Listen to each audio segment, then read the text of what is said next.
ঈদের দিন কত মেহমান, সবাই নতুন পোশাক পরে বাড়িতে ঘুরে, কত সুন্দর দৃশ্য।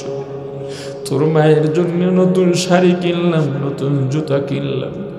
ঈদের নামাজ পড়ে ঘরে ফিরে দেখি তোর মা ঘরে নাই।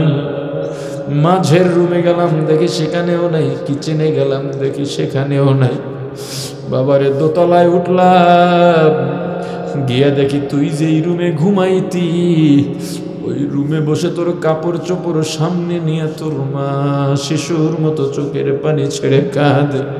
বাবারে আমি গিয়া তোর মায়ের সামনে যখন দাঁড়িয়ে বললাম, বিবি আজকে ঈদের দিন, আনন্দের দিন, কেন নতুন পোশাক পরো নাই, কেন কাঁদো? তোর মা আমাকে জড়িয়ে ধরে আরো কান্না বেড়ে গেল। তোর মা ডেকে বলে, রে স্বামী, সন্তান গর্ভে ধারণ করেছি আমি, আপনি কি বুঝবেন? আমার সন্তান 4টা বছর আমার কাছে নাই। আমার সন্তান যখন ভূমিষ্ঠ হলো প্রসব বেদনায় আমি বেহুশ হয়ে গেলাম। গর্ভের বয়স যখন 8-9 মাস হয়ে গেছে, মাঝে মাঝে এত জোরে লাথি মারতো আমার মনে হয় মরেই যাব অবস্থা হতো ব্যথায়। আমার সন্তান যখন দুনিয়াতে এলো আমার এত কষ্ট আর কোনোদিন হয় নাই। কিন্তু আমার সন্তানের দিকে যখন তাকাইলাম আমার জীবনের সমস্ত কষ্ট দূর হয়ে গেছে। আমার সন্তানের বয়স যখন 1.5 বছর হয়ে গেল, আমার কোণের মধ্যে হঠাৎ করে সন্তান আমার দিকে তাকাইয়া ওই নরম ছোট্ট ঠোঁট দিয়া যখন প্রথমে ডাকলো আম্মু, ওদিন থেকে মনে হয়েছে আমার জীবনটা সার্থক। আমার চেয়ে ভাগ্যবতী আর দুনিয়ার মধ্যে কেউ নাই।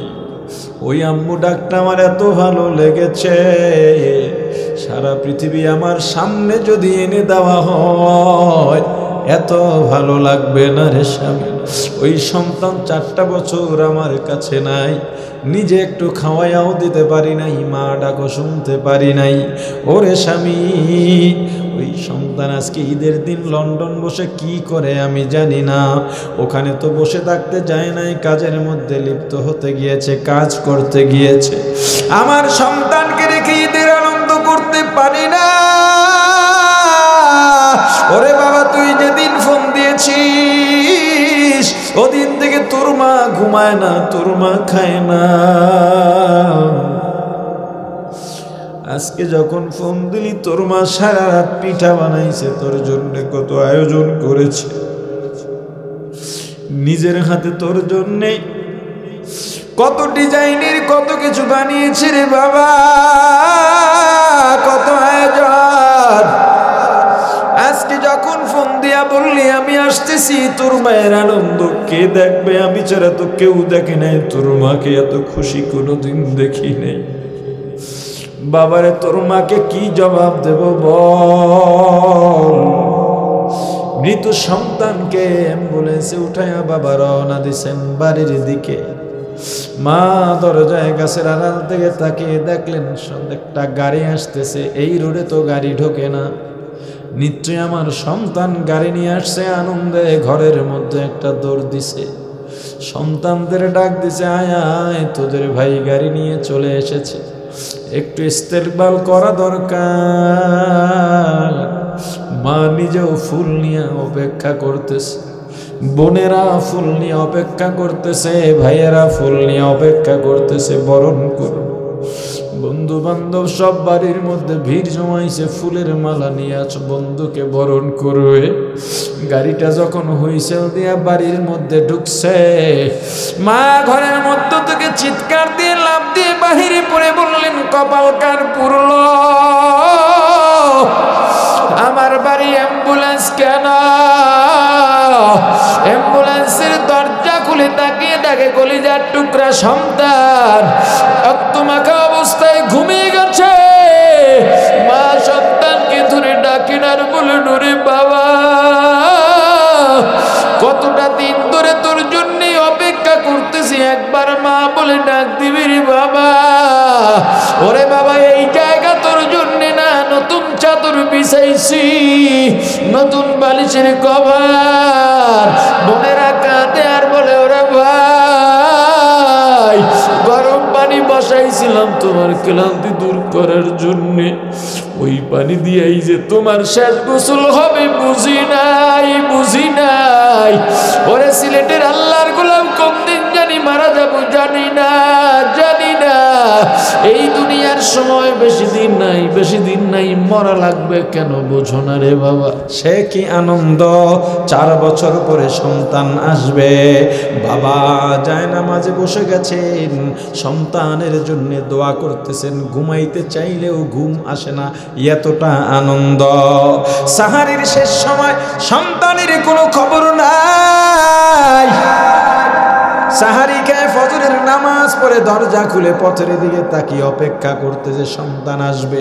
সকাল 8টা-9টা বেজে গেল। সন্তানের মা বাবাকে ডাক দিয়া বলে স্বামী রে, সন্তান সাহারি খাওয়ার কথা এখনো কেন এলো না? সন্তানের বাবা ডেকে বলে বিবি টেনশন করো না, ঈদের সময় যানজট থাকতে পারে। সন্তানের মা আবার কাজের মধ্যে লেগে গেলেন। সন্তানের বাবার আশ্বাসে সান্ত্বনায় সকাল 11টা বেজে দুপুর এলে গেল, দুপুর 12টা বেজে গেল। সন্তানের বাবা ঘর থেকে নেমে বাইরে বের হইয়া ডানে বামে পায়চারি করতেছে। এবার তার মনটাও ভালো লাগে না। সন্তানের কাছে ফোন লাগাইছে, রে সন্তান কোথায় আছে জানার জন্য, কিন্তু ঋণ হয় কেউ রিসিভ করে না। কিছুক্ষণ পরে রিসিভ হলো, সালাম দেওয়া হলো, সালামের কণ্ঠ পরিচিত নয়। সন্তানের বাবা সালামের জবাব দিয়া বলে বাবা তুমি কে? এটা তো আমার সন্তানের কণ্ঠ নয়। ওপার থেকে জবাব দিয়া বলে আমি আপনার সন্তান না, মোবাইলটা রাস্তার মধ্যে পেলাম। আপনার সন্তান যেই গাড়িতে সিলেটে রওনা দিয়েছিল ওই গাড়িটা সিলেটে পৌঁছতে পারে নাই। পথিমধ্যে 2 গাড়ির মুখোমুখি সংঘর্ষে খাদের মধ্যে পড়ে গেছে। অনেকগুলো মানুষ মারা গেছে, যুবকও আছে। হে মোবাইলওয়ালার বাবা, তাড়াতাড়ি এসো বাবা, দেখো যারা মারা গেছে তাদের মধ্যে যুবকও আছে, তোমার সন্তান এই কাতারে আছে কিনা। বাবা একটা চিৎকার দিয়া দৌড় দিছেন। ভেতর থেকে মা তাকিয়ে দেখেন স্বামী আমার দৌড়ায়, তার মানে সন্তান আমার কাছাকাছি চলে এসেছে।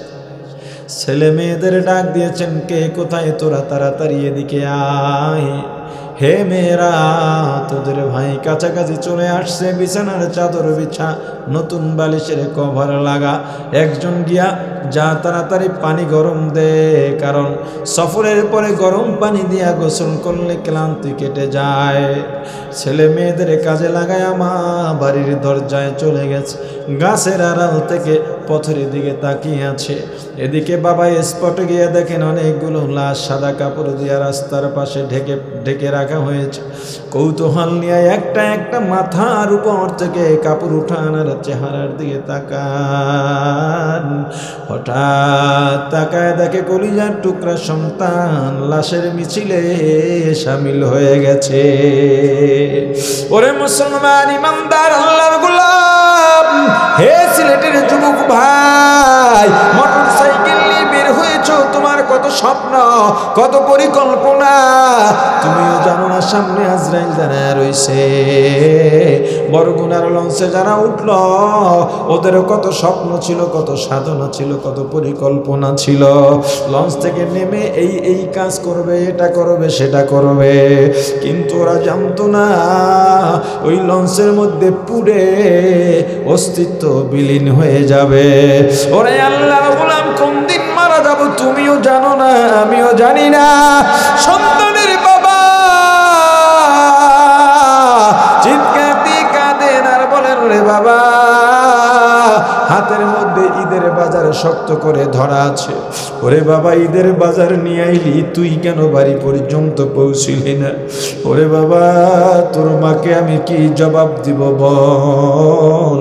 বাবারে 4টা বছর বাড়িতে নাই, তুই যেদিন বাড়ি থেকে রওনা দিয়ে চলে গেলি তোর মা ওই যে খাওয়া দাওয়া বন্ধ করেছে, আজ পর্যন্ত ভালো করে একবেলা খায় নাই রে বাবা। কত রাত হঠাৎ দেখি তোর মা বিছানায় নাই, খুঁজতে খুঁজতে গিয়া দেখি তোর মা দরজা খুলে বাহিরে গিয়া তোর পথের দিকে তাকিয়ে তাকিয়ে কাঁদতেছে রে বাবা। ওরে বাবা কত রাত তোর মা যায় নামাজ বিছিয়ে তোর জন্য নামাজ আদায় করতে করতে, দোয়া করতে করতে, তেলাওয়াত করতে করতে নির্ঘুম রাত্রটা কাটিয়ে দিয়েছে রে বাবা। 4টা ঈদে বাড়িতে আসো নাই, 4টা বছর বাড়িতে আসো নাই, 4 বছরে 8টা ঈদ। ঈদের দিন কত মেহমান, সবাই নতুন পোশাক পরে বাড়িতে ঘুরে, কত সুন্দর দৃশ্য। তোর মায়ের জন্য নতুন শাড়ি কিনলাম, নতুন জুতা কিনলাম।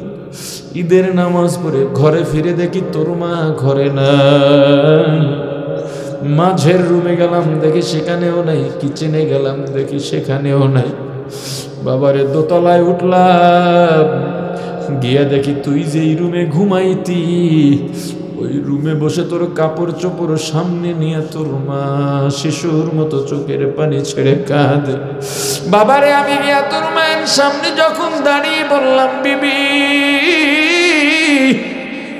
আজকে ঈদের দিন, আনন্দের দিন, কেন নতুন পোশাক পরো নাই, কেন কাঁদো? তোর মা আমাকে জড়িয়ে ধরে আরো কান্না বেড়ে গেল। তোর মা ডেকে বলে, রে স্বামী,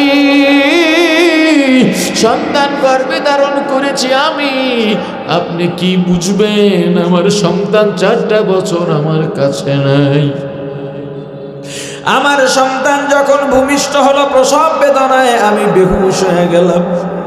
গর্ভের বয়স যখন 8-9 মাস হয়ে গেছে, মাঝে মাঝে এত জোরে লাথি মারতো আমার মনে হয় মরেই যাব অবস্থা হতো ব্যথায়। আমার সন্তান যখন দুনিয়াতে এলো আমার এত কষ্ট আর কোনোদিন হয় নাই। কিন্তু আমার সন্তানের দিকে যখন তাকাইলাম আমার জীবনের সমস্ত কষ্ট দূর হয়ে গেছে। আমার সন্তানের বয়স যখন 1.5 বছর হয়ে গেল, আমার কোণের মধ্যে হঠাৎ করে সন্তান আমার দিকে তাকাইয়া ওই নরম ছোট্ট ঠোঁট দিয়া যখন প্রথমে ডাকলো আম্মু, ওদিন থেকে মনে হয়েছে আমার জীবনটা সার্থক। আমার চেয়ে ভাগ্যবতী আর দুনিয়ার মধ্যে কেউ নাই। ওই আম্মু ডাকটা আমার এত ভালো লেগেছে, সারা পৃথিবী আমার সামনে যদি এনে দেওয়া হয় এত ভালো লাগবে না রে স্বামী। ওই সন্তান 4টা বছর আমার কাছে নাই, নিজে একটু খাওয়াইয়াও দিতে পারি নাই, মা ডাকও শুনতে পারি নাই।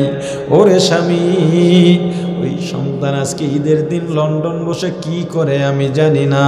ওখানে তো বসে থাকতে যায় নাই, কাজের মধ্যে লিপ্ত হতে গিয়েছে, কাজ করতে গিয়েছে। আমার সন্তানকে রেখে ঈদের আনন্দ করতে পারি না।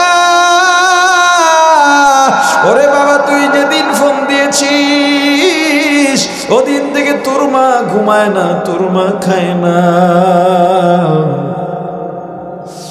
আজকে যখন ফোন দিলি তোর মা সারা রাত পিঠা বানাইছে, তোর জন্য কত আয়োজন করেছে, নিজের হাতে তোর জন্যে কত ডিজাইনের কত কিছু বানিয়েছে রে বাবা, কত আয়োজন। আজকে যখন ফোন দিয়া বললি আমি আসতেছি, তোর মায়ের আনন্দ কে দেখবে? আমি ছাড়া তো কেউ দেখে নাই। তোর মাকে এত খুশি কোনোদিন দেখি নাই।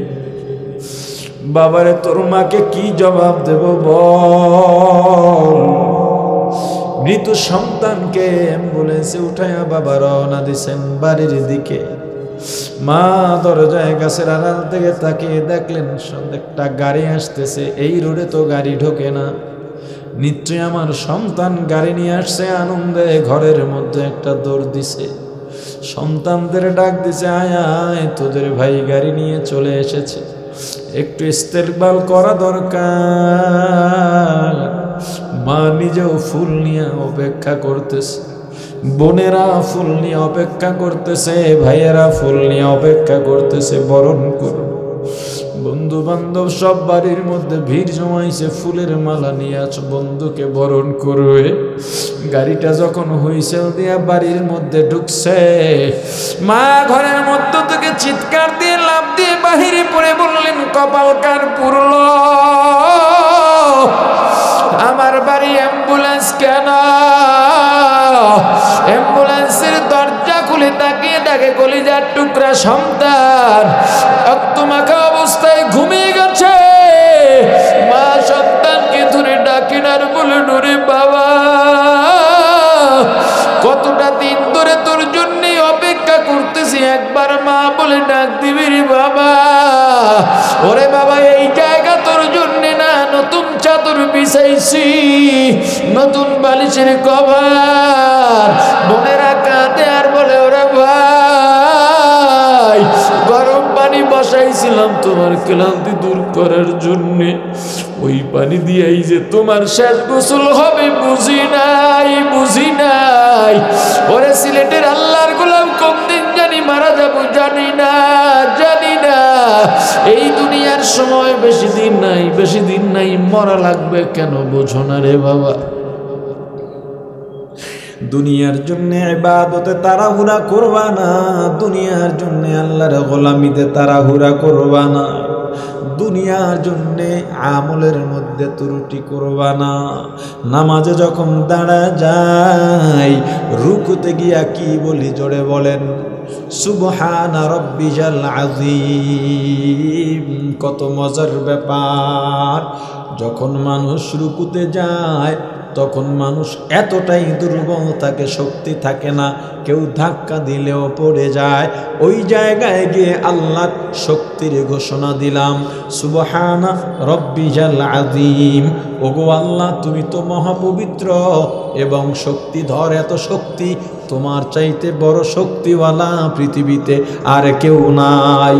এরপরে আবার দাঁড়াই কি বলে, সামিআ আল্লাহু লিমান হামিদা।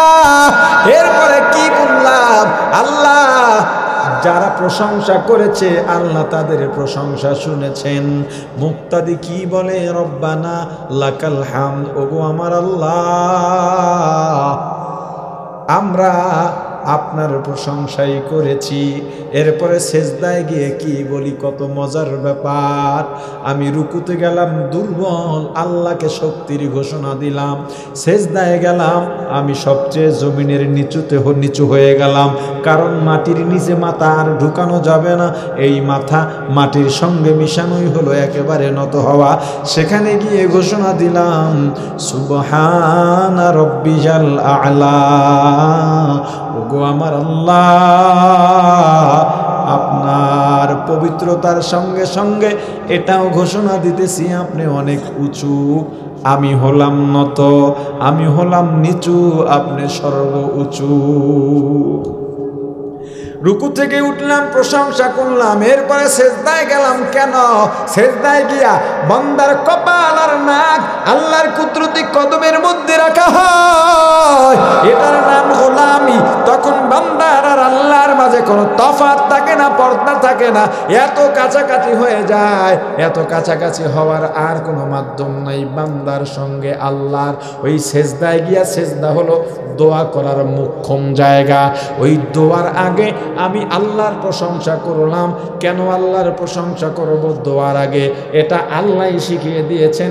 সূরাতুল ফাতিহার অনেকগুলো নাম আছে, এর মধ্যে একটা নাম হলো সূরাতুত তালিমিল মাসআলা, আল্লাহর দরবারে দোয়া করার নিয়ম পদ্ধতির সূরা।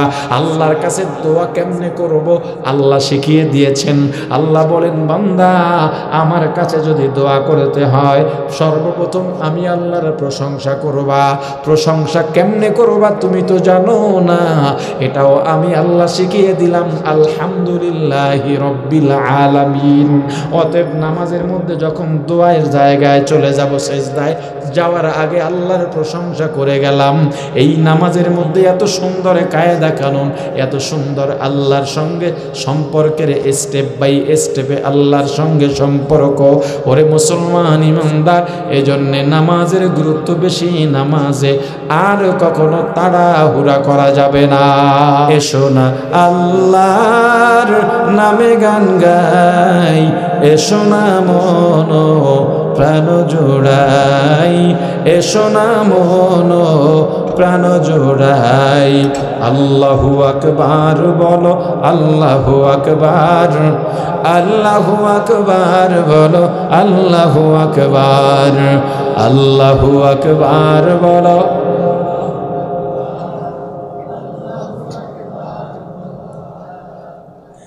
যে নামে ইব্রাহিমের আগুন হলো পানি, ডাকার মতো ডাকলে তিনি সাড়া দেবেন, তিনি রে বোন সাড়া দেবেন তিনি। যে নামে ইব্রাহিমের আগুন হলো পানি, ডাকার মতো ডাকলে আল্লাহ সাড়া দেবেন, তিনি রে বোন সাড়া দেবেন তিনি। ও মধুর নামটি মিটায় হতাশার জ্বালা, গলেতে পড়ো ও নামের মালা। ও মধুর নামটি মিটায় হতাশার জ্বালা, গলেতে পড়ো নামের মালা। ও নামের তুলনা মেলে না, মেলে না, ও নামের তুলনা মেলে না, মেলে না, তুলনা নাই নাই নাই। এসো না আল্লাহর নামে গান গাই, এসো না মন প্রাণ জোড়াই, এসো না মন প্রাণ জোড়াই। আল্লাহু আকবার বলো, আল্লাহু আকবার, আল্লাহু আকবার বলো, আল্লাহু আকবার। মহিলা আল্লাহর হামদ সানা গাইতেছেন, নিয়ামতের শুকরিয়া আদায় করতেছেন। হঠাৎ একটা আগুনের বাতাস এই ফসলগুলো পুড়ে ভস্ম করে দিয়ে যায়। মহিলার চেহারার মধ্যে চিন্তার কোনো ছাপ নাই, কষ্ট নাই, বরং আল্লাহর প্রশংসা আরো বাড়িয়ে দিয়েছে। আউলিয়ারা কারে অকবা ইখতিয়ার, জাহেলারা কারে দুনিয়া ইখতিয়ার। আশিকারা মিল্লাত মাযহাব জুদাস্ত, আশিকারা মিল্লাত মাযহাব খুদাস্ত। মহিলা বাড়ির দিকে ঢুকতেছেন আর আল্লাহর হামদ সানা গাইতেছেন। পেছন থেকে একজন ডাক দিলেন, মাগো দাঁড়াও, তোমার ফসল পুড়ে ভস্ম হয়ে গেল, তুমি আল্লাহর প্রশংসা কেন আরো বাড়িয়ে দিলা? তোমার মাঝে কেন চিন্তা নাই? তোমার মাঝে কেন টেনশনের কিছুই দেখি না? ওরে মুসলমান ইমানদার, মহিলা ডাক দেয়া বলে, আল্লাহর গোলাম বলেন, ফসল দিয়েছিলেন কে? বলে আল্লাহ। নিয়ে গেলেন কে? বলে আল্লাহ। আল্লাহ দিয়েছেন, আল্লাহ নিয়েছেন, এখানে আমার চিন্তার কারণ কি থাকতে পারে বলো? লোকটা ডাক দিয়ে বললেন, মাগো সবই বুঝলাম, কিন্তু তোমার ফসল তো চলে গেল, আগামীকালকে কি খাইবা সেই চিন্তাও কি নাই? মহিলা এবার জবাবে বলেন, হে আল্লাহর গোলাম, বলেন আমার রিজিকের মালিক কে? বলে আল্লাহ। রিজিকের মালিক যদি আমার আল্লাহ হন, আগামীকালকে কি খাবো ফয়সালা কার? আওয়াজ দিয়া বলেন, ফয়সালা কার? আমি আগামীকাল কি খাবো টেনশন আল্লাহর, আমি কেন টেনশন করব? আমার ঘরে এক টুকরা একটা কণা চাউলও নাই, 10টা চাউলও নাই। আল্লাহ রিজিক যদি আগামীকালকে দেন, এমনিই ঘরে চলে আসবে। আমার গোলা ভরা ধান, গোলা ভরা চাল, আমার গোডাউন সিন্ধুক ভরা স্বর্ণ, বাজারে মার্কেটের অভাব নাই। আল্লাহ যদি চান আগামীকালকে খাব না, দুনিয়ার কেউ আমাকে খাওয়াইতে পারবে না। हकीकत से तू दुनिया बेखबर है, दुनिया की नुमाइश पर नजर है। नमी गुयम के आज दुनिया जुदा बाश, बहर कारे के बाशी बा खुदा बाश। सिस्ते दुनिया از خدا غافل بودن نقماشون گره فر زندگان دنیا میں ہو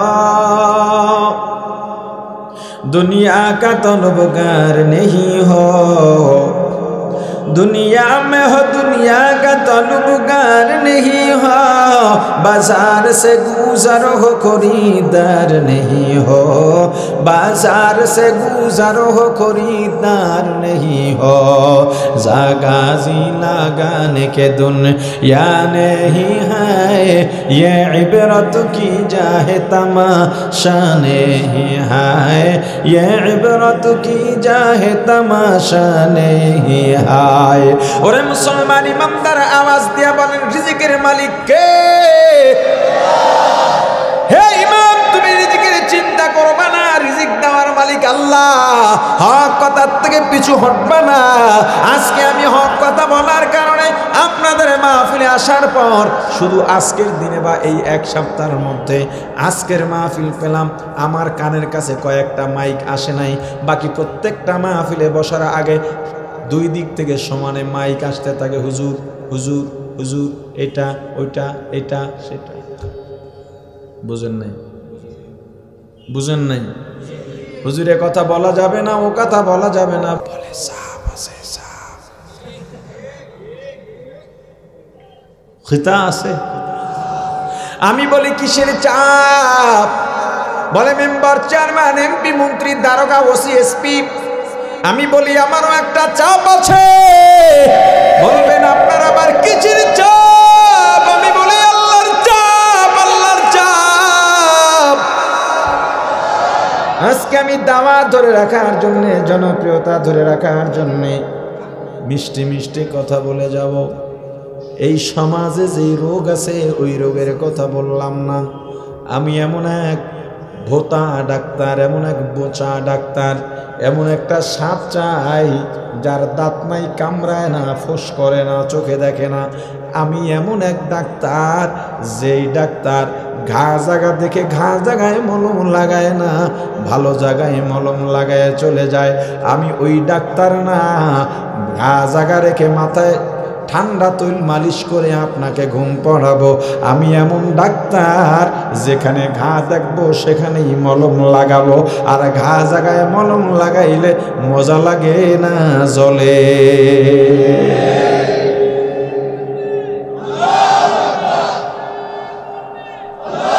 মুসলমান ইমানদার আমার থিওরি আমার বিশ্বাস আমি এখন জুমার মসজিদে হক কথা বলবো আমার চাকরি চলে যাবে আর এক মসজিদে গিয়ে চাকরি নেব খেদমত নেব আজকে এখানে ওয়াজ বন্ধ হয়ে যাবে আর এক জায়গায় গিয়ে বয়ান করব সেখানেও বন্ধ হবে আর এক জায়গায় গিয়ে ওয়াজ শুরু করব সেখান থেকে ধরে নিয়ে জেলের মধ্যে দেবে জেলে গিয়ে ওয়াজ শুরু করে দেব জেল থেকে ছেড়ে দেবে সেখানে ওয়াজ করব আমাকে বারবার বাধা দেবে বাধা দেবে বাধা দেবে একটা সময় এমন পরিবেশ তৈরি হয়ে যাবে আল্লাহ বলে নোরে বান্দা টেনশন করিস না আমি আল্লাহর পথে চলতে থাক পিঠ দেয়ালে ঠেকে যাবে তোর চেষ্টা শেষ আর কোনো পথ নাই পয়গম্বর মুসা দাঁড়াইছে সামনে সাগর নদী আর যাওয়ার জায়গা নাই রাস্তা বানায় দিছি আমি আল্লাহ পয়গম্বর ইউসুফ দৌড় দিয়েছে ইউসুফের দায়িত্ব দৌড় দেওয়া দরজা খোলার দায়িত্ব কার আমার দায়িত্ব দাওয়াত দেওয়া আমার দায়িত্ব হক কথা বলা হক প্রতিষ্ঠা করে দেবেন কে আল্লাহ বলেন বান্দা ভয় পাইস না একটু পরীক্ষা করতেছি ঝালাই করে নিচ্ছি তুই আমি আল্লাহকে কতটা ভালোবাসিস আমার জানা দরকার ওরে বান্দা একটু ভয়ভীতি দেখাবার পরেই যদি ঠান্ডা তৈল মাথায় দিয়া ঘুম পড়াও ঘা জায়গায় মলম না লাগাও পরীক্ষায় ফেল আর যদি তুই শত বাধা উপেক্ষা করে ইসলামের পথে থাকতে পারো আমি আল্লাহর পক্ষে থাকতে পারো মনে রাখ এই দুনিয়াটা মাত্র কয়েকদিনের এই দুনিয়া থেকে যে কোনো সময় বিদায় নিয়ে যাব তুই যদি হকের উপরে অটল থাকতে পারিস রে বান্দা বেশি দূরে না আমি আল্লাহ ভিন্ন কোন রূপের আবাবিল তোর জন্যেও পাঠাবো ওই আল্লাহ আছেন না নাই আওয়াজ দিয়ে বলেন আছেন না নাই আল্লাহ বলেন আমি আল্লাহ ছাড় দিই ছেড়ে দিই না রশি ঢিল দিতেছি ফানুস যা যা যা ঘুরি যা টান যখন দেব তোর বাপেও তোকে ধরে রাখতে পারবে না। আল্লাহ বলেন বান্দা আমি আল্লাহ ধরি না ধরলে কিন্তু ছাড়ি না। বাড়তে বাড়তে বাড়তে বাড়তে বাড়তে বাড়তে এক সময় অহংকার করে যখন তুমি বলে ফেলবা আমাদেরকে দাবাইয়া রাখতে পারবে না, ওরে বান্দা এমন একটা মাইর দিয়া দিমু আমি আল্লাহ ধরি না ধরলে কিন্তু ছাড়ি না। একবার যারে ধরি মন্ত্রিত্বের চেয়ার থেকে নামাইয়া কানাডা দুবাই ঘুরাইয়া প্যাকেটে ভইরা বাংলাদেশের এয়ারপোর্টে এনে ছাড়ি। রত্তুদারি বরকামাল আনতা রব্বি আনতা হাসবি জুল জালাল। মুসলমান ইমানদার ভয় নাই চিন্তা নাই। হে ইমাম তুমি চাকরি নামক মূর্তি পূজা বাদ দিয়ে দাও, এখন থেকে হক কথা বলার শপথ নাও। একটা সময় ইসলাম এমন ভাবে সত্য শিকড় গিরে বসবে দুনিয়ার সব পরাশক্তি মিলেও যদি ইসলামের বিরুদ্ধে দাঁড়িয়ে যায় ইসলামের একটা চুলও বাঁকা করতে পারবে না।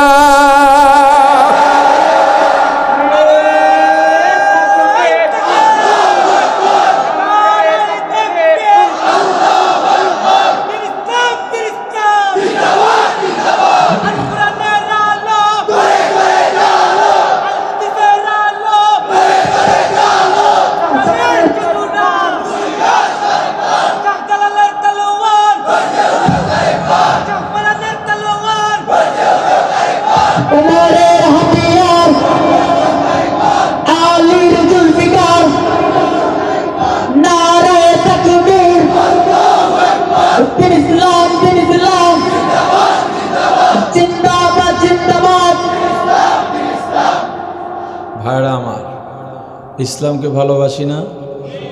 পুলিশ সদস্য যদি চাকরি নিতে হয় দাড়ি রাখতে পারবে না, দাড়ি রাখতে চাইলে দরখাস্ত দিতে হবে। দরখাস্ত দেয় না, দাড়িও রাখে না, কারণ চাকরি নামক পূজা করতেছে। হে আমার পুলিশ ভাই, তোমার মতো অনেক সদস্য আছে দরখাস্ত দিয়ে দিছে দাড়ি রাখতে চাই, যদি অনুমতি দেন রাখবো, অনুমতি না দিলে চাকরি ছেড়ে দেব। কি শান্তি! গত পরশুদিন আমার অফিসে জোহরের পরে একজন ব্যক্তি ঢুকলেন, সাদা লম্বা বিশাল দাড়ি, মাথার মধ্যে টুপি, গলায় পাগড়ি ঝুলানো, লম্বা জামা। আখেরাতের কথা বললেই শরীরের মধ্যে ঝাঁকুনি দেয়, চোখের থেকে পানি পড়া শুরু হয়। লোকটার পরিচয়, লোকটার ডিস্ট্রিক্ট জজ, রানিং ডিস্ট্রিক্ট জজ। একসময় একটা জেলার ডিসি ছিলেন, সেখানে চরমনায়ের মরহুম সৈয়দ ফজলুল করিম রহমাতুল্লাহ আলাইহির বয়ান শুনে বুঝতে পারলেন জীবনে যা অর্জন করলাম যশ খ্যাতি ক্ষমতা পদ পদবি সব বৃথা। ওই মাহফিল থেকেই জামার গায়ের মধ্যে জামা ঢুকাইলেন, ওই মাহফিল থেকেই জুব্বা গায়ে লাগালেন, মাথায় টুপি আর পাগড়ি দিলেন, স্ত্রীর জন্য হাত মোজা পা মোজা বোরকা কিনলেন, ডাইরেক্ট ঢাকার বাসায় চলে গেলেন। তার স্ত্রী এই সরকারের বর্তমান পূর্ণ মন্ত্রীর বোন, পুরনো এক মন্ত্রীর বোন। বাসায় গিয়ে বললেন ছেলেকে সাজিয়ে দাও। বলে কেন? ছেলে তখন ষষ্ঠ শ্রেণীতে, স্কুলের মধ্যে পড়ে, প্রত্যেক ক্লাসে 1 নাম্বার, মেধাবী ছাত্র, মেধাবী সন্তান। সন্তানকেও বিশেষ ক্যাডার বানায় ডাইরেক্ট এসপিডিসি বানায় দিতে পারতেন, তার মতো বিচারক বানাইতে পারতেন, কিন্তু সন্তানকে নিজে এলেম শেখেন নাই, সন্তানকে মাদ্রাসায় ভর্তি করিয়ে দিলেন। মাদ্রাসায় সন্তান দাওরা শেষ করলো, কামেল শেষ করলো, ভার্সিটিতেও চান্স পেল, ডাক্তার MBBS শেষ করলো, FRCS শেষ করলো। এখন ছেলে বলেছে বাবা আমি ইফতায়ে ভর্তি হব, মুফতি হব। রানিং ফুল মন্ত্রীর বোন, মন্ত্রীর বোনের মতো চলে না। জজ সাহেব বললেন হুজুর দুনিয়ার মধ্যে একটা জান্নাত পেয়ে গেছি, দুনিয়ার মধ্যে একটা হুর পেয়ে গেছি। যেদিন থেকে আমি দিনের পথে, আমার স্ত্রীও ঘরের মধ্যে পূর্ণ দিন মেনে চলতেছে। ওরে মুসলমান ইমানদার আল্লাহর গোলাম, যদি তুমি অন্তর থেকে যত ধরনের মূর্তি আছে এই মূর্তিগুলো বের করে দিলেই আল্লাহ ওয়ালা হয়ে যাইবা। মুসলমান ইমানদার, আরো একটা মারাত্মক মূর্তির কথা আজকে আপনাদেরকে বলবো। হিন্দুদের মন্দিরের মূর্তি মূর্তি এটা তাদের, তারা পূজা করবে, আমরা ডিস্টার্ব দেব না। ইসলামও নিষেধ করেছে, বরং রাষ্ট্র যদি ইসলামী রাষ্ট্র হয় তাহলে হিন্দুরা যেই মন্দিরে পূজা করবে মুসলমান সরকারের নিরাপত্তা নিশ্চিত করবে। ইসলামের সৌন্দর্যতা কত মহা!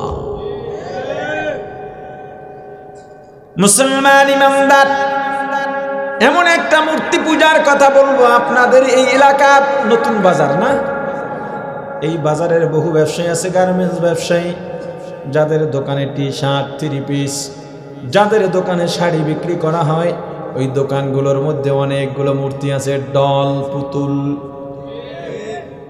কি আছে? ছেলের রূপের পুতুল, মেয়ের রূপের পুতুল, দেখতে হুবহু মানুষের মতো, এত যত্ন আত্তি করা হয়। আমার হিন্দু ভাইয়েরা হয়তো তাদের মূর্তির এত যত্ন করে না, যেই যত্ন ওই দোকানের মূর্তিগুলোর করা হয়। ওরে মুসলমান ইমানদার, হে দোকানদার, তুমি তো দেখি আবার নামাজেও যাও, তোমার নামাজ দিয়া লাভ নাই, অনেক আগেই মুশরিক হয়ে বসে আছো। ওই মেয়ে দলগুলো যেগুলো থাকে, মেয়ে দল, সুন্দর চেহারার মেয়ে দল, কোন পুরুষ ক্রেতা যদি কাপড় দেখার নাম করে ওর গায়ে হাত দেয় আর এতে তার ভিতরে কাম ভাব তৈরি হয়, তখন জেনার গুনাহ হবে। দোকানের কর্মচারীদের যদি এমন অবস্থা হয়, জেনার গুনাহ হবে। ওরে আল্লাহর গোলাম, অথচ আমার রাসূল কি বললেন দেখেন, কত কথা বলবো, সারা গায়ে ঘা, মলম লাগাবো কোন জায়গায়? ঘরে ঘরে এখন মূর্তি পূজা চলছে। হাজী সাহেব টাকার গরমে হজ করতে গিয়েছেন, নবীজির রওজার সামনে যখন গেছেন, নিজের আবেগ আর ধরে রাখতে পারেন নাই, চোখের পানি টপ টপ করে ছেড়ে দিয়েছেন, বুকটা চোখের পানিতে ভেসে গেল। রাসূলের রওজার সামনে দাঁড়া সালাম দিতেছেন আর কাঁদতেছেন, আসসালাতু ওয়াসসালামু আলাইকা ইয়া রাসূলুল্লাহ। সবাই বলেন আসসালাতু ওয়াসসালামু আলাইকা ইয়া রাসূলুল্লাহ, আসসালাতু ওয়াসসালামু আলাইকা ইয়া হাবিবাল্লাহ, আসসালাতু ওয়াসসালামু আলাইকা ইয়া শাফিআল মুজনিবিন, আসসালাতু ওয়াসসালামু আলাইকা ইয়া রাহমাতাল লিল আলামিন। চোখের পানি এখনো মোছা শেষ হয় নাই, হোটেলের দিকে রওনা দিছে। হঠাৎ তাকায় দেখলো দোকানের সামনে একটা পুতুল ঘুরতেছে ঘুরতেছে, রিমোট কন্ট্রোলিং মূর্তি, পুতুল টিপ দেয়, রিমোটের তেলাওয়াত বাজে। হাজী সাহেব কোন নবীর রওজা জিয়ারত করলেন, যে রাসূল দুনিয়াতে আসার পর সর্বপ্রথম মূর্তির বিরুদ্ধে দাওয়াত দিয়েছেন, শিরকের বিরুদ্ধে দাওয়াত দিয়েছেন, মূর্তি বিরোধী আন্দোলন করতে গিয়া, মূর্তির বিরুদ্ধে দাওয়াত দিতে গিয়া, তাওহীদের দাওয়াত দিতে গিয়া, শিরিক মুক্ত সমাজ গড়তে গিয়া দান দান মোবারক শহীদ করলেন। নিজের জন্মভূমি মক্কা ছেড়ে মদিনায় হিজরত করতে হলো। ওই রাসূলের রওজা জিয়ারত করে হাজী সাহেব এখনো হোটেলে ঢুকে নাই, চোখের পানিও এখনো মুছে নাই। নাতি নাতনির কথা মনে পড়ে গেছে। নাতি নাতনিরা বলেছে সৌদি যাইবা, মদিনায় যাইবা, ব্যতিক্রম কিছু আমাদের জন্য নিয়ে আসবে। হাজী সাহেব চিন্তা করলেন, বাংলাদেশে তো এমনটা দেখি নাই। কোরআন তেলাওয়াতের ইবলিসের বড় একটা ধোঁকা, নেক সুন্নাতের ধোঁকা। কোরআনের পুতুল নামক একটা মূর্তি ব্যাগের মধ্যে ঢুকিয়ে নিল। আপনি মুসলমান, আপনি হাজী সাহেব, আপনি গাজী সাহেব, আপনি সৈয়দ, আপনি এলাকার বড় মুসল্লি, ফজরের আজান হলেই ঘর থেকে বের হয়ে জোরে জোরে ডাকেন জামাত তৈয়ার, জামাত তৈয়ার, কিন্তু আপনার ঘরের সুকুজের মধ্যে মূর্তির কোনো অভাব নাই। বাঘের পুতুল রূপের মূর্তি, কুকুরের পুতুল রূপের মূর্তি, বিড়ালের পুতুল রূপের মূর্তি, টিয়া পাখির পুতুল রূপের মূর্তি আছে না নাই? قال النبي صلى الله عليه وسلم لا تدخل الملائكة بيتا فيه كلب أو تصاوير أو كما قال النبي عليه الصلاة والسلام। পয়গম্বর বলেছেন যে ঘরের মধ্যে কুকুর বা প্রাণীর ছবি থাকবে, ওই ঘরের মধ্যে আল্লাহর রহমতের ফেরেশতারা প্রবেশ করবে না। ওরে মুসলমান ইমানদার, আপনি ইমাম সাহেবকে দাওয়াত দিলেন, ইমাম সাহেব মাদ্রাসার বড় হুজুরকে দাওয়াত দিলেন, অমুক দিন দুপুরে আমার বাসায় খাবেন, 2-4টা আপনার জন্য পাক করা হবে, রান্না করা হবে। জোহরের নামাজের পর ইমাম সাহেবকে নিয়ে রওনা দিলেন। ইমাম সাহেব যখন রওনা হন, ইমাম সাহেবের সঙ্গে ফেরেশতারাও আছে। কারণ আপনার জন্য যদি আমি দোয়া করি, আপনি আমার জন্য দোয়া করেন, এই দোয়া আপনার পক্ষ থেকে আমার উপরে, আমার পক্ষ থেকে আপনার উপরে বর্ষিত করার জন্য ফেরেশতা নিয়োগ করা আছে। আপনি ঘরের মধ্যে ঢুকে গেলেন, ইমাম সাহেব ঢুকতেছেন আর সালাম দিতেছেন, আসসালামু আলাইকুম ওয়া রাহমাতুল্লাহি ওয়া বারাকাতুহু। মুসলমান পরস্পরের সালামের চাইতে বড় দুআর নাই। কিন্তু এখন আমরা সালাম পাওয়ার জন্য বসে থাকি। সেদিন এক ভিডিওতে দেখলাম মাহফিলের সভাপতি পাশে বসা, আলোচক ওয়াইজ বক্তা সাহেব এসে বসলেন, সবাইকে সামনে লক্ষ্য করে সালাম দিলেন। সভাপতি সাহেবকে আলাদাভাবে কেন সালাম দেন নাই? মাইক সরায় লাইছে। ওরে বাটপা! এলাকার মাতবর সাহেব দেখছি ইমাম সাহেব নামছে মসজিদ থেকে, অমনে দাঁড়াইছে আইট গেট করে, এমনি এমনি তাকায়, চোখে চোখ পড়ে না, কারণ দেখবে ইমাম সাহেব আগে সালাম দেবে, আমি এলাকার মাতবর না। মাদ্রাসার ছাত্র একটা যায়, সালাম দেন, ছেড়ে দিকে সালাম দিলে না, কি শিখছ? অথচ তোমার দরকার ছিল তোমার আগে সালাম দেওয়া, কারণ মসজিদের ইমাম তো তাহাজ্জুদ বাদ দেয় না, তুমি তো অক্তিয়ার নামাজই পড়ো না, সওয়াব তো তোমার বেশি দরকার। মসজিদে গিয়ে মুয়াজ্জিনকে ধমকায়, খাদিমকে ধমকায়, ইমামকেও ধমকায়। ফ্যানের মধ্যে ময়লা কেন কেন ধমকায় জানেন? ঘরের মধ্যে বউর সঙ্গে তর্ক লাগছে, ঝগড়া লাগছে, বউর সঙ্গে পারে না জাল মিটা ইমামের লগে। অথচ মসজিদে ঢুকে তুমি যদি একটা ময়লা বাইরে ফেলে দাও, তোমার কলব থেকে আল্লাহ গুনাহ পরিষ্কার করে দেবে। এজন্য বেশি বেশি মসজিদ ঝাড়ু দেবেন, আগে গিয়ে মসজিদ ঝাড়ু দেবেন, খাদেম কোনো কাজেই লাগবে না। হুজুর আপনি বসেন, বহু সওয়াব কামাইছেন, কবেন হুজুর আমরা তো বেতন দিই। আরে মিয়া কয় টাকা দেন আপনি? টাকা দিলেও তার সওয়াব হচ্ছে, টাকা দিলেও সওয়াব হচ্ছে। মুসলমান ইমামদার ঘরের মধ্যে ছবি, ইমাম সাহেব সালাম দিয়ে ঘরের মধ্যে ঢুকেছেন। সালামের মধ্যে তিনটা দোয়া করা হয়, শান্তি, রহমত, বরকত। এই দোয়া পৌঁছে দেওয়ার জন্য ফেরেশতারা আসে। ইমাম সাহেব ঘরের মধ্যে ঢুকছেন, কিন্তু ফেরেশতার ঘরে ঢুকে না, আপনার দোয়া পৌঁছায় দেয় না, ঘরের বাইরে থেকে ফিরে যায়। কারণ আপনার ঘরের মধ্যে নেতার ছবি, বউয়ের ছবি, বাবার ছবি, ছেলের ছবি, পীরের ছবি। ঘরের ছবি থাকলে রহমতের ফেরেশতা যাবে।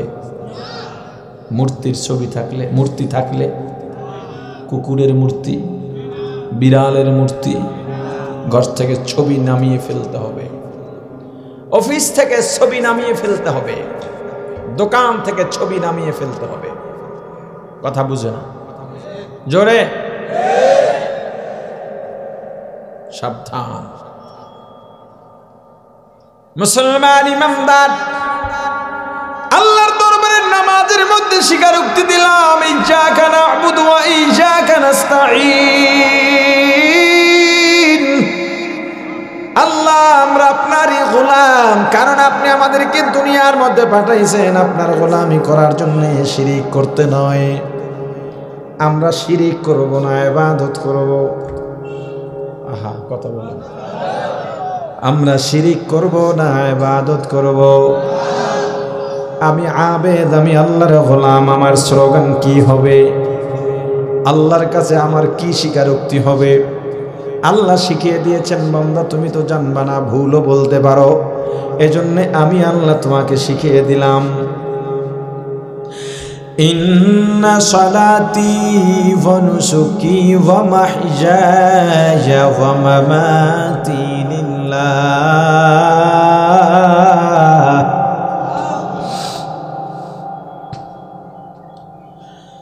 ওয়া মাহইয়ায়া ওয়া মামাতি লিল্লাহ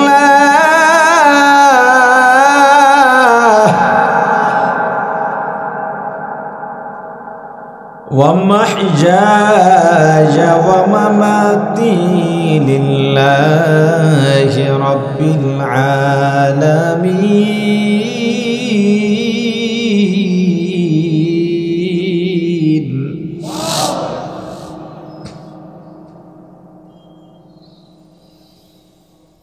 قل إن صلاتي ونسكي ومحياي ومماتي لله رب العالمين.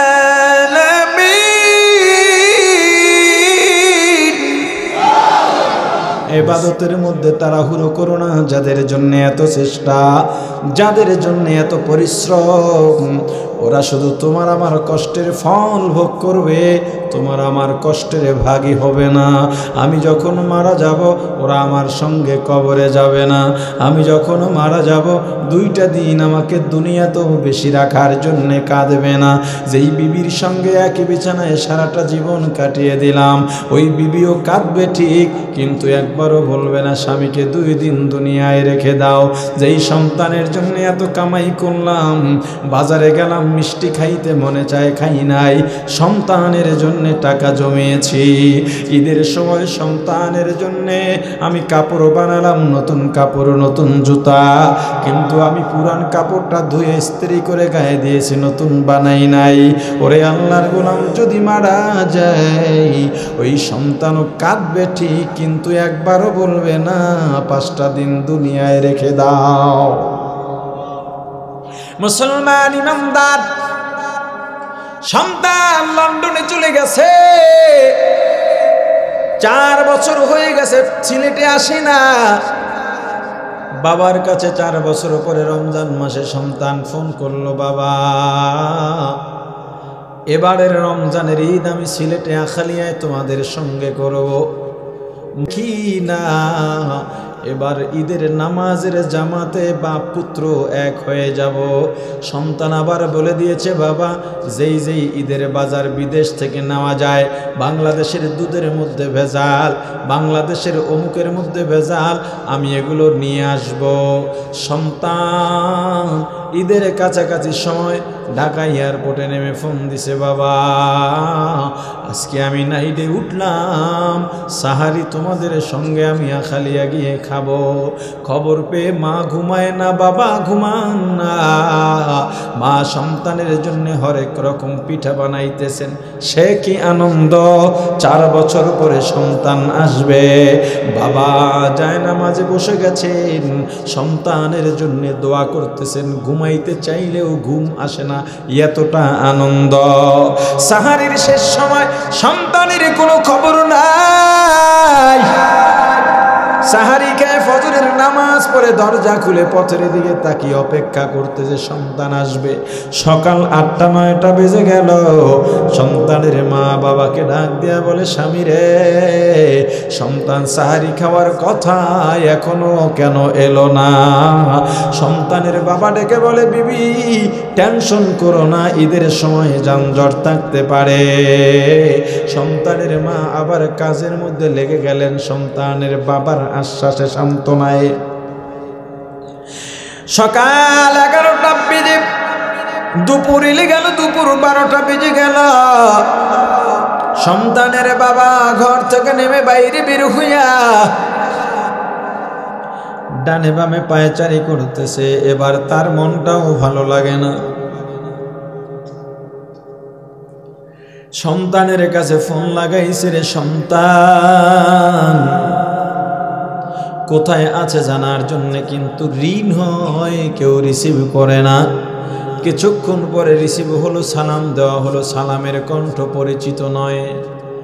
সন্তানের বাবা সালামের জবাব দিয়া বলে, বাবা তুমি কে? এটা তো আমার সন্তানের কণ্ঠ নয়। ওপার থেকে জবাব দিয়া বলে, আমি আপনার সন্তান না। মোবাইলটা রাস্তার মধ্যে পেলাম, আপনার সন্তান যেই গাড়িতে সিলেটে রওনা দিয়েছিল ওই গাড়িটা সিলেটে পৌঁছতে পারে নাই। পথিমধ্যে 2 গাড়ির মুখোমুখি সংঘর্ষে খাদের মধ্যে পড়ে গেছে। অনেকগুলো মানুষ মারা গেছে, যুবকও আছে। হে মোবাইলওয়ালার বাবা, তাড়াতাড়ি এসো বাবা, দেখো যারা মারা গেছে তাদের মধ্যে যুবকও আছে, তোমার সন্তান এই কাতারে আছে কিনা। বাবা একটা চিৎকার দিয়া দৌড় দিছেন, ভেতর থেকে মা তাকিয়ে দেখেন স্বামী আমার দৌড়ায়, তার মানে সন্তান আমার কাছাকাছি চলে এসেছে। ছেলে মেয়েদের ডাক দিয়েছেন, কে কোথায় তোরা তাড়াতাড়ি এদিকে আয়। হে মেয়েরা, তোদের ভাই কাছাকাছি চলে আসছে, বিছানার চাদর বিছা, নতুন বালিশের কভার লাগা। একজন গিয়া যা তাড়াতাড়ি পানি গরম দে, কারণ সফরের পরে গরম পানি দিয়া গোসল করলে ক্লান্তি কেটে যায়। ছেলে মেয়েদের কাজে লাগায় মা বাড়ির দরজায় চলে গেছে, গাছের আড়াল থেকে পথের দিকে তাকিয়ে আছে। এদিকে বাবা স্পটে গিয়ে দেখেন অনেকগুলো লাশ সাদা কাপড় দিয়া রাস্তার পাশে ঢেকে ঢেকে রাখা হয়েছে। কৌতূহল নিয়ে একটা একটা মাথার উপর থেকে কাপড় উঠান আর চেহারার দিকে তাকান। হঠাৎ তাকায় দেখে কলিজার টুকরা সন্তান লাশের মিছিলে শামিল হয়ে গেছে। ওরে মুসলমান ইমানদার আল্লাহর গোলাম, হে সিলেটের যুবক ভাই, মোটরসাইকেল নিয়ে বের হয়েছো, তোমার কত স্বপ্ন, কত পরিকল্পনা, তুমিও জানো না সামনে আজরাইল দাঁড়ায় রইছে। বরগুনার লঞ্চে যারা উঠল ওদেরও কত স্বপ্ন ছিল, কত সাধনা ছিল, কত পরিকল্পনা ছিল। লঞ্চ থেকে নেমে এই কাজ করবে, এটা করবে, সেটা করবে, কিন্তু ওরা জানতো না ওই লঞ্চের মধ্যে পুড়ে অস্তিত্ব বিলীন হয়ে যাবে। ওরে আল্লাহর গোলাম, কোন দিন মারা যাব তুমিও জানো না, আমিও জানি না। সন্তানের বাবা চিৎকার দিয়ে কাঁদেন আর বলেন, রে বাবা, হাতের মধ্যে ঈদের বাজার শক্ত করে ধরা আছে। ওরে বাবা, ঈদের বাজার নিয়ে আইলি, তুই কেন বাড়ি পর্যন্ত পৌঁছিলি না? ওরে বাবা, তোর মাকে আমি কি জবাব দিব বল? বাবারে, 4টা বছর বাড়িতে নাই, তুই যেদিন বাড়ি থেকে রওনা দিয়ে চলে গেলি, তোর মা ওই যে খাওয়া দাওয়া বন্ধ করেছে, আজ পর্যন্ত ভালো করে একবেলা খায় নাই রে বাবা। কত রাত হঠাৎ দেখি তোর মা বিছানায় নাই, খুঁজতে খুঁজতে গিয়া দেখি তোর মা দরজা খুলে বাহিরে গিয়া তোর পথের দিকে তাকিয়ে তাকিয়ে কাঁদতেছে রে বাবা। ওরে বাবা, কত রাত তোর মা যায় নামাজ বিছিয়ে তোর জন্য নামাজ আদায় করতে করতে, দোয়া করতে করতে, তেলাওয়াত করতে করতে নির্ঘুম রাত্রটা কাটিয়ে দিয়েছে রে বাবা। 4টা ঈদে বাড়িতে আসো নাই, 4টা বছর বাড়িতে আসো নাই, 4 বছরে 8টা ঈদ। ঈদের দিন কত মেহমান, সবাই নতুন পোশাক পরে বাড়িতে ঘুরে, কত সুন্দর দৃশ্য। তোর মায়ের জন্য নতুন শাড়ি কিনলাম, নতুন জুতা কিনলাম। ঈদের নামাজ পড়ে ঘরে ফিরে দেখি তোর মা ঘরে নাই। মাঝের রুমে গেলাম, দেখি সেখানেও নাই। কিচেনে গেলাম, দেখি সেখানেও নাই। বাবারে, দোতলায় উঠলাম, গিয়া দেখি তুই যেই রুমে ঘুমাইতি ওই রুমে বসে তোর কাপড় চোপড় সামনে নিয়ে তোর মা শিশুর মতো চোখের পানি ছেড়ে কাঁদে। বাবারে, আমি গিয়া তোর মায়ের সামনে যখন দাঁড়িয়ে বললাম, বিবি, আজকে ঈদের দিন, আনন্দের দিন, কেন নতুন পোশাক পরো নাই, কেন কাঁদো? তোর মা আমাকে জড়িয়ে ধরে আরো কান্না বেড়ে গেল। তোর মা ডেকে বলে, রে স্বামী, সন্তান গর্ভে ধারণ করেছি আমি, আপনি কি বুঝবেন? আমার সন্তান 4টা বছর আমার কাছে নাই। আমার সন্তান যখন ভূমিষ্ঠ হলো, প্রসব বেদনায় আমি বেহুশ হয়ে গেলাম। গর্ভের বয়স যখন 8-9 মাস হয়ে গেছে, মাঝে মাঝে এত জোরে লাথি মারতো, আমার মনে হয় মরেই যাব অবস্থা হতো ব্যথায়। আমার সন্তান যখন দুনিয়াতে এলো, আমার এত কষ্ট আর কোনোদিন হয় নাই। কিন্তু আমার সন্তানের দিকে যখন তাকাইলাম, আমার জীবনের সমস্ত কষ্ট দূর হয়ে গেছে। আমার সন্তানের বয়স যখন 1.5 বছর হয়ে গেল, আমার মনের মধ্যে হঠাৎ করে সন্তান আমার দিকে তাকাইয়া ছোট্ট ঠোঁট দিয়া যখন প্রথমে ডাকলো আম্মু, ওদিন থেকে মনে হয়েছে আমার জীবনটা সার্থক, আমার চেয়ে ভাগ্যবতী আর দুনিয়ার মধ্যে কেউ নাই। ওই আম্মু ডাকটা আমার এত ভালো লেগেছে, সারা পৃথিবী আমার সামনে যদি এনে দেওয়া হয় এত ভালো লাগবে না রে স্বামী। ওই সন্তান 4টা বছর আমার কাছে নাই, নিজে একটু খাওয়াইয়াও দিতে পারি নাই, মা ডাকো শুনতে পারি নাই। ওরে স্বামী, ওই সন্তান আজকে ঈদের দিন লন্ডন বসে কি করে আমি জানি না। ওখানে তো বসে থাকতে যায় নাই, কাজের মধ্যে লিপ্ত হতে গিয়েছে, কাজ করতে গিয়েছে। আমার সন্তানকে রেখে ঈদের আনন্দ করতে পারি না। ওরে বাবা, তুই যেদিন ফোন দিয়েছিস ওদিন থেকে তোর মা ঘুমায় না, তোর মা খায় না। আজকে যখন ফোন দিলি তোর মা সারা রাত পিঠা বানাইছে, তোর জন্য কত আয়োজন করেছে, নিজের হাতে তোর জন্যে কত ডিজাইনের কত কিছু বানিয়েছে রে বাবা, কত আয়োজন। আজকে যখন ফোন দিয়া বললি আমি আসতেছি, তোর মায়ের আনন্দ কে দেখবে? আমি ছাড়া তো কেউ দেখে নাই। তোর মাকে এত খুশি কোনোদিন দেখি নাই। বাবারে, তোর মাকে কি জবাব দেব বল? মৃত সন্তানকে অ্যাম্বুলেন্সে উঠাইয়া বাবা রওনা দিছেন বাড়ির দিকে।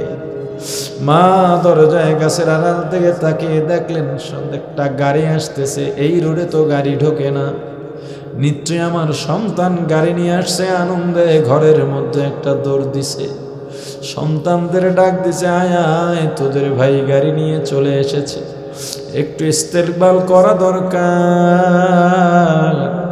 মা নিজেও ফুল নিয়ে অপেক্ষা করতেছে, বোনেরা ফুল নিয়ে অপেক্ষা করতেছে, ভাইয়েরা ফুল নিয়ে অপেক্ষা করতেছে, বরণ করুন। বন্ধু বান্ধব সব বাড়ির মধ্যে ভিড় জমাইছে, ফুলের মালা নিয়ে আছো, বন্ধুকে বরণ করবে। গাড়িটা যখন হুইসেল দিয়া বাড়ির মধ্যে ঢুকছে, মা ঘরের মধ্য থেকে চিৎকার দিয়ে লাফ দিয়ে বাহিরে পড়ে বললেন, কপাল কার পুরল, আমার বাড়ি অ্যাম্বুলেন্স কেন? অ্যাম্বুলেন্সের দরজা খুলে তাকিয়ে দেখে কলিজার টুকরা সন্তান রক্তমাখা অবস্থায় ঘুমিয়ে গেছে। মা সন্তানকে ধরে ডাকেন আর বলে, নুরে বাবা, কতটা দিন ধরে তোর জন্য অপেক্ষা করতেছি, একবার মা বলে ডাক দিবি রে বাবা। ওরে বাবা, এই জায়গা তোর জন্য না, নতুন চাদর বিছাইছি, নতুন বালিশের কভার। বোনেরা কাঁদে আর বলে, ওরে ভাই, গরম পানি বসাইছিলাম তোমার ক্লান্তি দূর করার জন্য, ওই পানি দিয়েই যে তোমার শেষ গোসল হবে বুঝি নাই, বুঝি নাই। ওরে সিলেটের আল্লাহর গোলাম, কোন দিন জানি মারা যাবো জানি না, জানি না। এই দুনিয়ার সময় বেশি দিন নাই, বেশি দিন নাই, মরা লাগবে কেন বোঝো না রে বাবা। দুনিয়ার জন্য ইবাদতে তাড়াহুড়া করবা না, দুনিয়ার জন্য আল্লাহর গোলামিতে তাড়াহুড়া করবা না, দুনিয়ার জন্য আমলের মধ্যে ত্রুটি করবা না। নামাজে যখন দাঁড়া যায়, রুকুতে গিয়া কি বলি জোরে বলেন, সুবহানা রাব্বিয়াল আযীম। কত মজার ব্যাপার, যখন মানুষ রুকুতে যায় তখন মানুষ এতটাই দুর্বল থাকে, শক্তি থাকে না, কেউ ধাক্কা দিলেও পড়ে যায়। ওই জায়গায় গিয়ে আল্লাহর শক্তির ঘোষণা দিলাম, সুবহানা রাব্বিয়াল আযীম। ওগো আল্লাহ, তুমি তো মহাপবিত্র এবং শক্তিধর, এত শক্তি তোমার চাইতে বড় শক্তিওয়ালা পৃথিবীতে আর কেউ নাই। এরপরে আবার দাঁড়াই কি বলে, সামিআ আল্লাহু লিমান হামিদা। এরপরে কি বললাম, আল্লাহ যারা প্রশংসা করেছে আল্লাহ তাদের প্রশংসা শুনেছেন। মুক্তাদি কি বলে, রব্বানা লাকাল হামদ। ওগো আমার আল্লাহ, আমরা আপনার প্রশংসাই করেছি। এরপরে সেজদায় গিয়ে কি বলি, কত মজার ব্যাপার।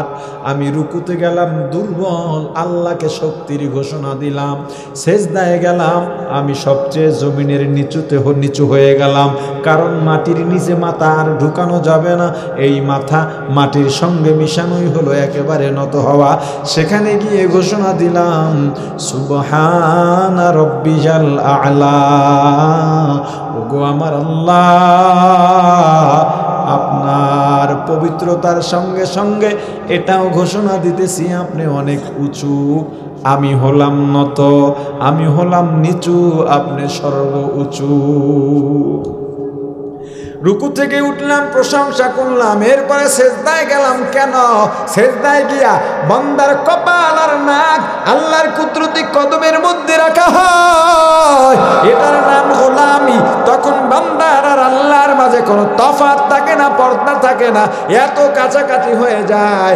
এত কাছাকাছি হওয়ার আর কোনো মাধ্যম নাই বান্দার সঙ্গে আল্লাহর। ওই সেজদায় গিয়া, সেজদা হলো দোয়া করার মুখ্যম জায়গা। ওই দোয়ার আগে আমি আল্লাহর প্রশংসা করলাম। কেন আল্লাহর প্রশংসা করব দোয়ার আগে? এটা আল্লাহই শিখিয়ে দিয়েছেন।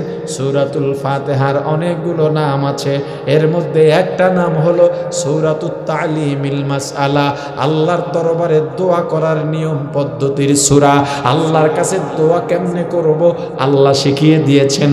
আল্লাহ বলেন, বান্দা আমার কাছে যদি দোয়া করতে হয়, সর্বপ্রথম আমি আল্লাহর প্রশংসা করবা। প্রশংসা কেমনে করবা তুমি তো জানো না, এটাও আমি আল্লাহ শিখিয়ে দিলাম। আলহামদুলিল্লাহি রাব্বিল আলামিন। অতএব নামাজের মধ্যে যখন দোয়ার জায়গায় চলে যাব, সেজদায় যাওয়ার আগে আল্লাহর প্রশংসা করে গেলাম। এই নামাজের মধ্যে এত সুন্দর কায়দা কানুন, এত সুন্দর আল্লাহর সঙ্গে সম্পর্কের স্টেপ বাই স্টেপে আল্লাহর সঙ্গে সম্পর্ক। ওরে মুসলমান ইমানদার, এজন্যে নামাজের গুরুত্ব বেশি। নামাজে আর কখনো তাড়াহুড়া করা যাবে না।